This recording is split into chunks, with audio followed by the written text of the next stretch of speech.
An interesting single dosing grinder for both espresso and filter coffee is the DF83V. We conducted a thorough test and discovered that not only does it have a lot of power, but it also grinds at a very fast pace.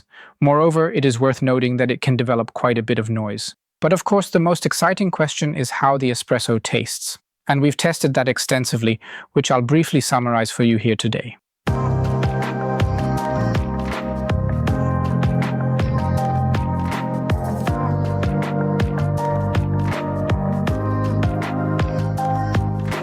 We're back with an in-depth summary of a grinder review originating from a detailed test report that was published on our very popular channel called The Kaffeemakers. Today we're talking about the DF83V, which performs exceptionally well for espresso, although we weren't as impressed with its filter coffee performance. That approach works too, but it's not really the core strength of this grinder or the burrs employed here. These are 83mm burrs, truly substantial components. They effectively guarantee that coffee is consistently ground at an incredibly swift speed. When working together with a powerful 680-watt brushless direct current motor, it manages to achieve a grinding result of 18 grams of coffee, all within the impressively short span of 6 seconds. That's really fast. One of the fastest, actually the fastest single dosing grinder we've tested so far. And with that, I would suggest that it could indeed be quite interesting for maybe certain gastronomy settings or catering applications, or perhaps even for coffee roaster establishments, saying, we have a trade fair event and aim to present different coffees.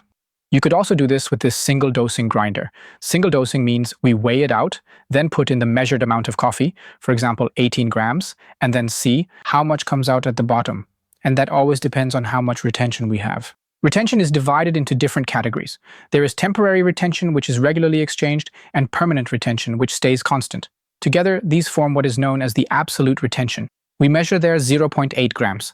This total comprises 0.4 that is temporary and another 0.4 that remains permanently within the grinder. The good thing is, we can clean the permanent retention area relatively well and quickly because the grinder is very easy to disassemble. And then you can carefully brush out the residue using a small brush. For this, you don't really need any special cleaning powder. It's sufficient to open up the grinder occasionally and give it a thorough and comprehensive cleaning. 0.8 or 0.4 temporary retention works for single dosing. I would suggest you can already tell here that the grinder is actually intended or designed for frequency or for handling high volumes. Perhaps it's more suited for gastronomic uses. In such cases, having about 0.4 grams remaining in the grinder doesn't really make much difference at all. And then, for all I care, prepare the next coffee in about half an hour. Not a problem at all. When you use the grinder at home and still have about half a gram remaining from the previous day or even earlier.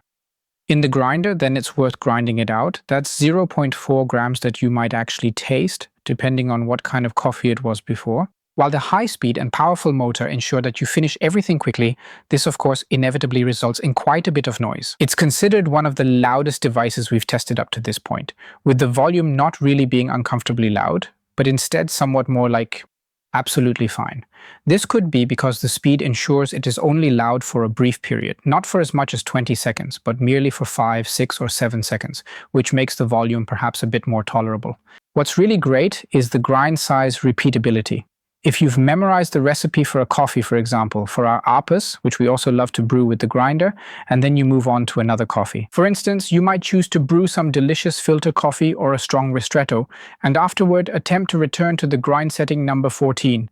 As we've carefully observed during this entire process, the grinder is indeed functioning perfectly again. Both the espresso extractions match the previous extraction, and the particle distribution we measured was incredibly precise, accurately returning to the exact same spot.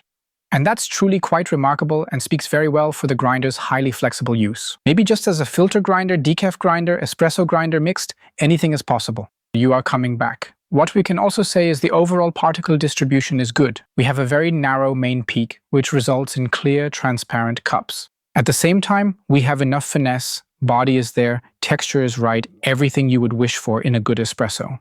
The standard grinding discs can be supplied here, and as mentioned, anyone who wants can also try out various other grinding discs as they are compatible. Mounts here for 83mm discs. There are quite a lot of offers on the market, and if you want to experiment with multipurpose or Sweet Lab or whatever, then that's possible. The grinder gives you this option, and then the grinder might also become a bit more interesting for filter coffee. Because we can genuinely and truthfully say that the filter coffee we drank using it wasn't really particularly transparent or crystal clear at all. In that scenario, if you mention you'd like to enjoy filter coffee more frequently, we might consider using some different grinder burrs. We evaluate the espresso potential of the grinder as very high, largely because it's possible to change the grinding discs. And on the other hand, because you have the option to alter the speed of rotation, which allows you to further influence the distribution of the particles.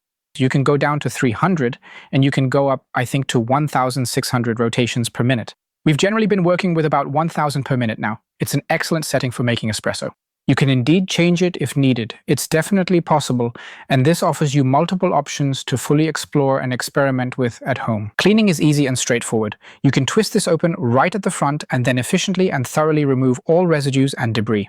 And the operation is otherwise intuitive. It's nice that you can turn off the grinder with a main switch, and then you don't have any glowing LEDs afterwards.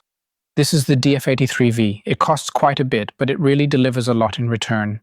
You should be prepared to budget roughly somewhere between 850 and 1,050 euros for this grinder. But you can really expect performance in return. And whether it's the right grinder for you, you'll have to decide for yourself in the end.